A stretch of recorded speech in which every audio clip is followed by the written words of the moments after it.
रामायण की अमृत धारा में आप सबका स्वागत है। सभी सुनने वाले सज्जनों को जय सिया राम जी। श्री गणेशाय नमः। श्री जानकी वल्लभो विजयते। श्री रामचरितमानस लंका कांड भाग 1। सियापति रामचंद्र जी की जय। पवन सुत हनुमान जी की जय। उमापति महादेव जी की जय। जय जय सीताराम जी। भव जन्म मृत्यु के भय को हरने वाले, काल रूपी मत वाले हाथियों के लिए सिंह के समान, योगियों के स्वामी योगेश्वर, ज्ञान के द्वारा जानने योग्य, गुणों की निधि, अजय निर्गुण निर्विकार, माया से परे देवताओं की स्वामी, दुष्टों के वध में तत्पर, ब्राह्मण वृंद के एकमात्र देवता, रक्षक, जल वाले मेघ के समान सुंदर श्याम, कमल के से नेत्र वाले, पृथ्वीपति के रूप में परम देव श्री राम जी की मैं वंदना करती हूँ। शंख और चंद्रमा की सी कांति के अत्यंत सुंदर शरीर वाले, गंगा और चंद्रमा के प्रेमी, काशीपति, कलयुग के पाप समूह का नाश करने वाले, कल्याण के कल्प वृक्ष, गुणों के निधान और कामदेव को भस्म करने वाले पार्वती पति वंदनीय श्री शंकर जी को मैं नमस्कार करती हूँ। दोहा। लव निमेष परमाणु जुग, बरस कलप सर चंड, भजसी न मन ते ही राम को, कालू जासु को दंड। सियापति रामचंद्र जी की जय। कालू जासु को दंड। सियापति रामचंद्र जी की जय। लव निमेष परमाणु, वर्ष, युग और कल्प जिसके प्रचंड बाण हैं, और काल जिनका धनुष है, हे मन तू उन श्री राम जी को क्यों नहीं भजता। समुद्र के वचन सुनकर प्रभु श्री राम जी ने मंत्रियों को बुलाकर ऐसा कहा कि अब विलंब किस कारण हो रहा है। सेतु तैयार करो जिसमें सेना उतरे। फिर जामवान ने हाथ जोड़कर कहा, हे सूर्य कुल के ध्वजा स्वरूप श्री राम जी सुनिए। हे नाथ, सबसे बड़ा सेतु तो आपका नाम ही है, जिस पर चढ़कर मनुष्य संसार रूपी समुद्र से पार हो जाते हैं। फिर ये तो छोटा सा समुद्र पार करने में कितनी देरी लगेगी। जामवान ने नल नील दोनों भाइयों को बुलाकर उन्हें सारी कथा कह सुनाई और कहा, मन में श्री राम जी के प्रताप को स्मरण करके सेतु तैयार करो। राम प्रताप से कुछ भी परिश्रम नहीं होगा। फिर बानरों के समूह को बुला लिया और कहा, आप सब लोग मेरी कुछ विनती सुनिए।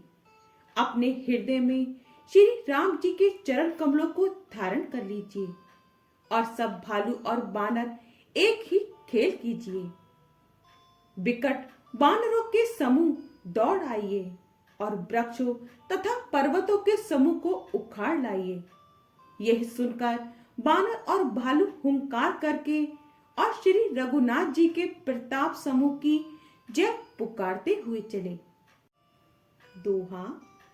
अति उमंग गिरिपादप, लीलहि लेहि उठाई, आनि देहि नल नीलहि, रचहित सेतु बनाई। सियापति रामचंद्र जी की जय। रचहित सेतु बनाई। सियापति रामचंद्र जी की जय।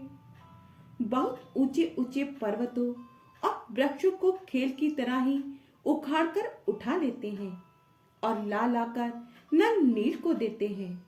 वे अच्छी तरह गढ़कर सुंदर सेतु बनाते हैं। बानर बड़े बड़े पहाड़ ला लाकर देते हैं और नल नील उन्हें गेंद की तरह ले लेते हैं।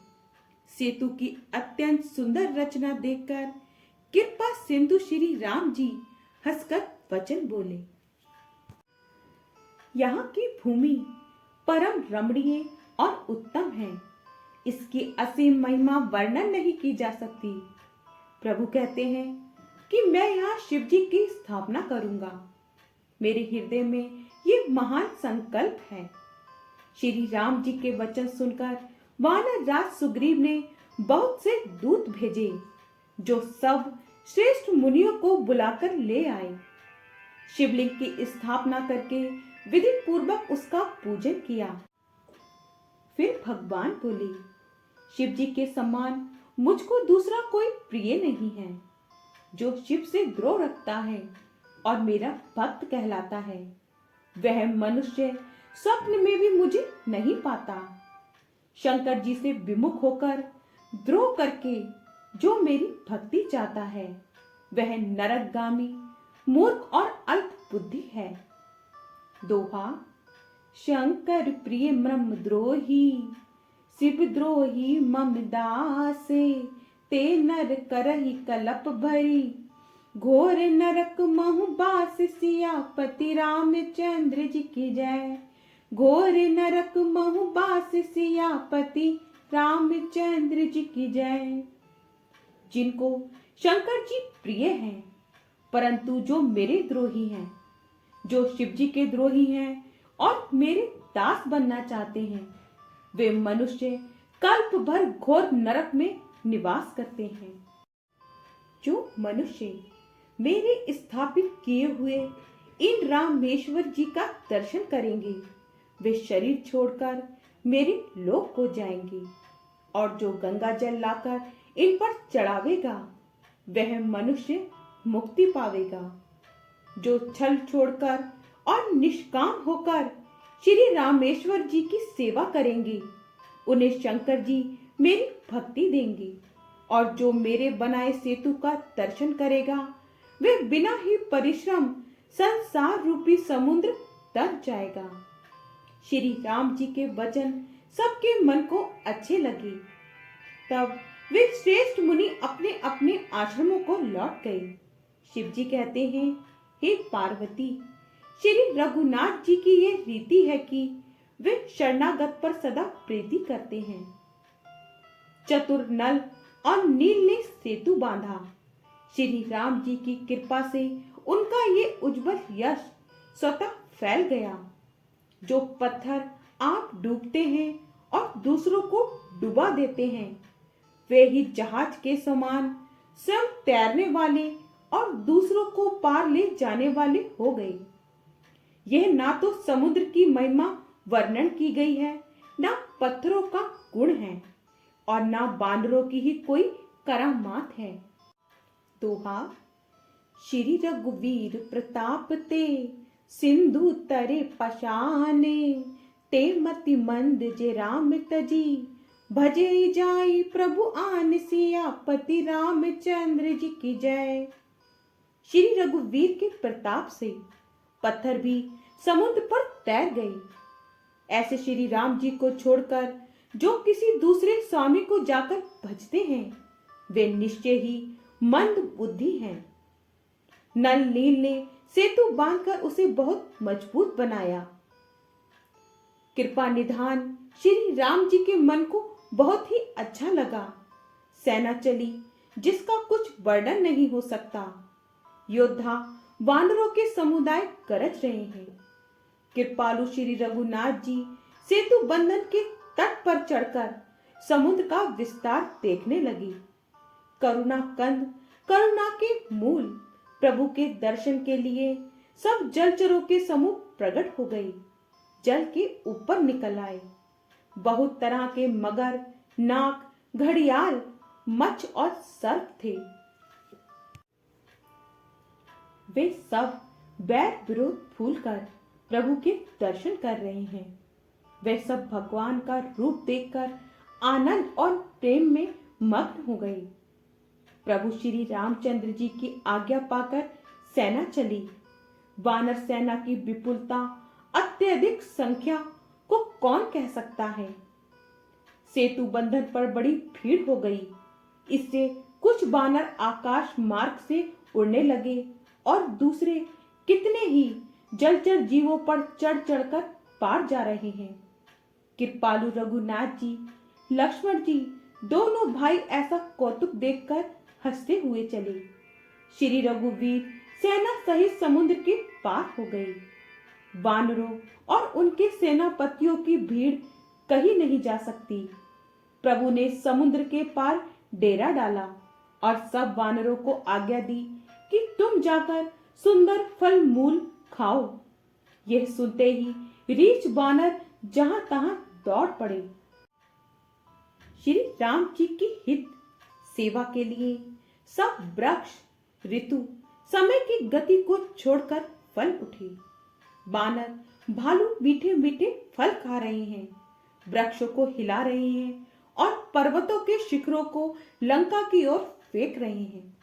घूमते फिरते जहां कहीं किसी राक्षस को पा जाते हैं तो सब उसे घेरकर खूब नाच नचाते हैं और दांतों से उसके नाक कान काट कर प्रभु का सुयश कहकर कहलवा कर तब उसे जाने देते हैं। जिन राक्षसों के नाक और कान काट डाले गए उन्होंने रावण से सब समाचार कहा।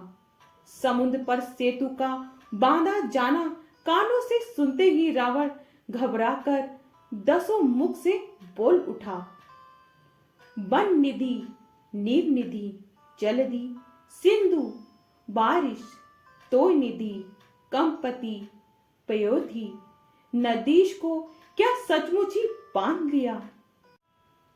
फिर अपनी व्याकुलता को समझकर ऊपर से हंसता हुआ भय को भुलाकर रावण महल को गया। जब मंदोदरी ने सुना कि प्रभु श्री राम जी आ गए हैं और उन्होंने खेल में ही समुद्र को बंधवा लिया है, तब वह हाथ पकड़कर पति को अपने महल लाकर परम मनोहर वाणी बोली। चरणों में सिर नवाकर उसने अपना आंचल पसारा और कहा, हे प्रियतम, क्रोध त्याग कर मेरा वचन सुनिए। हे नाथ, बैर उसी के साथ करना चाहिए जिससे बुद्धि और बल के द्वारा जीत सके। आप में और श्री रघुनाथ जी में निश्चय ही ऐसा अंतर है जैसा जुगनू और सूर्य में है। आगे का भाग कल। जय सिया राम जी।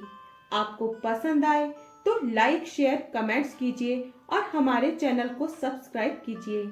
जय सिया राम जी।